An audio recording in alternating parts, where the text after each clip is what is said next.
Selamat sore, yang saya hormati Dewan Juri Lomba LDBI tahun 2021, yang saya hormati teman-teman peserta Lomba LDBI tahun 2021 dan para penonton Lomba LDBI tahun 2021. Perkenalkan, nama saya Mercy Aprilia Pakila, kelas 10 MIPA 4 dari SMA Negeri 2 Tarakan. Di sini saya sebagai pembicara pertama tim pemerintah dengan mengangkat mosi pertama bahwa penerimaan mahasiswa baru hanya didasarkan pada tes talenta bawaan, bukan pada hasil nilai atau tes akademik. Yang pertama, saya akan menjelaskan terlebih dahulu mengenai apa yang dimaksud dengan talenta bawaan. Talenta bawaan adalah pembawaan atau kemampuan seseorang sejak lahir yang Allah anugerahkan.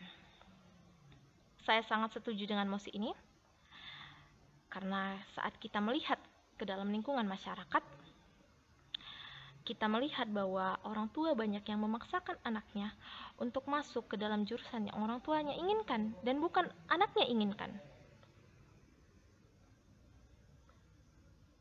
Mengapa hal demikian dapat terjadi? Karena orang tua lebih sering menilai bahwa hasil nilai atau tes akademik adalah salah satunya, hanya sebagai tolak ukur kesuksesan anaknya di masa yang akan mendatang.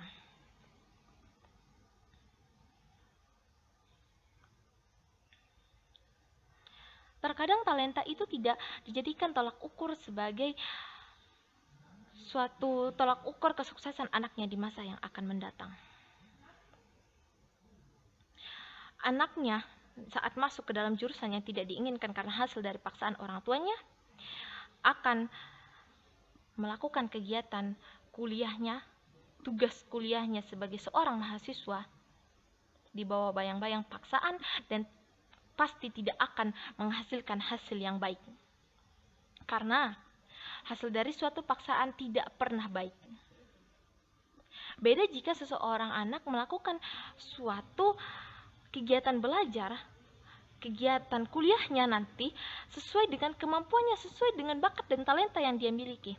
Dia akan menikmatinya dan dia akan berusaha semaksimal mungkin untuk mendapatkan hasil yang baik. Mengapa demikian?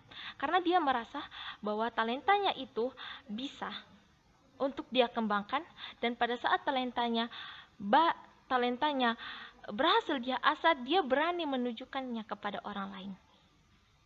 Dia percaya diri dengan apa yang dia miliki, dia percaya diri dengan kemampuannya. Beda halnya dengan jurusan yang diinginkan orang tuanya melalui paksaan. Itu tidak akan menghasilkan hasil yang baik.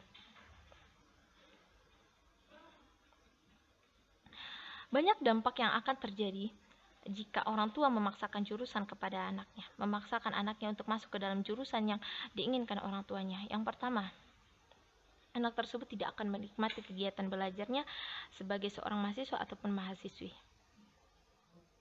Yang kedua, anak tersebut akan melakukan kegiatan belajarnya sebagai seorang mahasiswa atau sebagai mahasiswi dengan keterpaksaan, tidak dengan ketulusan.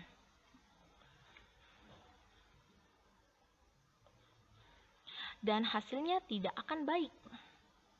Kemudian yang ketiga, anak tersebut bisa saja tidak melanjutkan kuliahnya alias DO dari universitas tersebut. Kemudian siapa-siapa saja sih yang akan terkena dampak dari pemaksaan tersebut? Yang pertama, anak itu sendiri, yang seperti yang saya bilang pertama. Kemudian orang tuanya akan merasa malu dan lain sebagainya. Kemudian lingkungannya. Saat anak tersebut sudah DO, bisa saja dia mengonsumsi narkoba, karena sering generasi muda sekarang melakukan hal tersebut karena terlalu dibawa tekanan. Dan yang ketiga, pemerintah. Mengapa pemerintah juga terkena dampak tersebut? Yang pertama, generasi bangsa itu berkurang. Kemudian yang kedua, terjadi kriminalitas di mana-mana. Jadi, saya sangat setuju dengan mosi ini bahwa penerimaan mahasiswa baru hanya didasarkan pada tes talenta bawaan, bukan pada hasil nilai atau tes akademik, karena talenta bawaan di sini seorang calon mahasiswa ataupun mahasiswi dapat menikmati kegiatan belajarnya pada saat masa kuliah dengan baik dan dapat menjalankannya dengan baik dan menghasilkan hasil yang baik pula tanpa dinaungi oleh bayang-bayang paksaan. Terima kasih.